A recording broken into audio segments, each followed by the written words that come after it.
আজ আমার গোপাল পুজোটা তোমাদের সাথে শেয়ার করব। এই যে ছোট্টটাকে দেখছো, এই গোপালটাকে আমি আমার বিয়েতে গিফটে পেয়েছি, একদম সারপ্রাইজলি।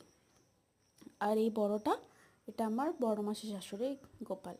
ওনার এখন বেরু গেছে, তাই গোপাল আমার কাছে এখন যত্ন পাচ্ছে।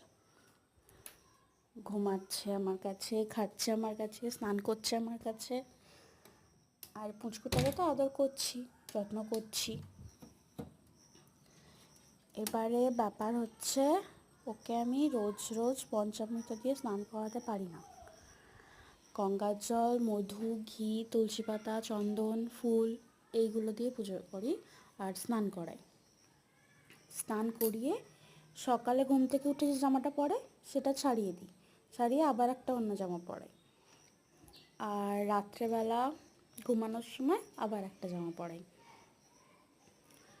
আর প্রসাদ দিই হচ্ছে এইভাবে, কোনোদিন লাড্ডু দিই, কখনো খেজুর, বাতাসা, নকুলদানা আর তুলসী পাতা সাথে থাকে। তোমাদের কার কার বাড়িতে গোপাল আছে, তোমরা কিভাবে পুজো করো আমাকে একটু প্লিজ কমেন্টে জানাবে। আমি তো নতুন গোপাল সেবা করছি, আমার কিছু ভুল ত্রুটি থাকতে পারে, আমি জানি না ঠিকভাবে। প্লিজ আমাকে কেউ কমেন্ট করবে গোপাল পুজোর কী কী নিয়ম আছে।